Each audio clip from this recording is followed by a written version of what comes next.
pala nito. Hindi tingnan mo pwede kumuha ng bulaklak. Nakalagay cannot pick, do not pick the flowers eh. Sabi. Baka Saan mo nalagay ito? Nakalagay, hindi ko nabasa. nakalagay do not pick the flowers. May nakalagay.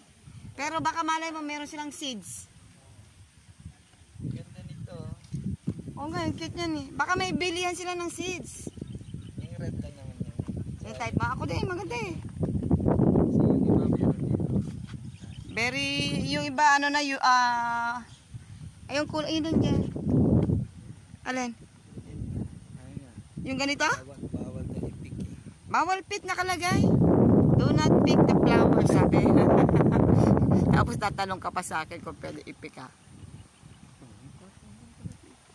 Ha?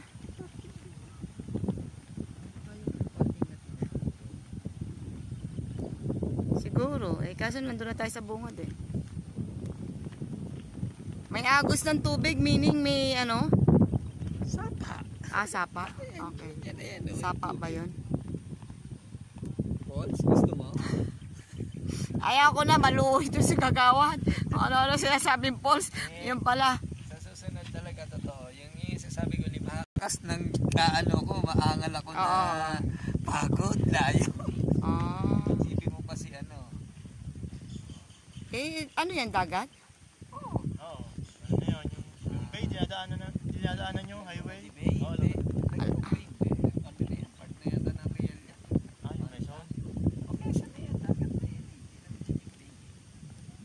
Oo, Kagawad, nasa Marikina ang bay. Hindi, yung Laguna de Bay. Laguna de Bay. Dapat ano yan.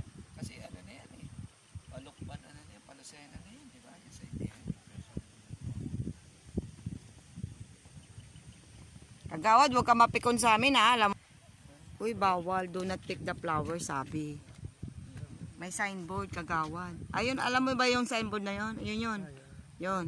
At saka yun nandun. Dulo to dulo. Hindi dito wala. Pwede itong kunin. Dulo to dulo. Huwag kayong pahalat. Huwag kayong pahuli. Wala naman ano eh. Walang CCTV.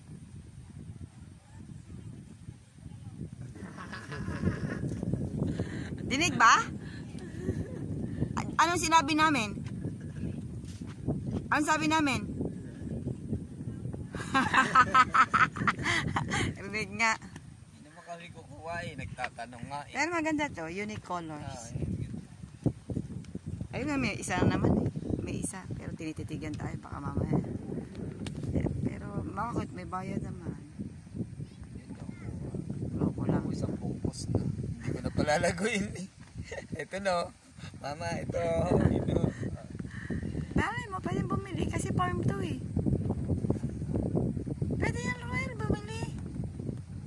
Tinatanim lang ng mama. Yun, nandun o kanina, nagtatanim siya dun o. Nilinis siya. Naglilinis, ang dami niya na natanggal. Try natin magtanang, gusto mo? Ito? Ha? Ang ganda naman dito, ang lamig. Dito na lang tayo.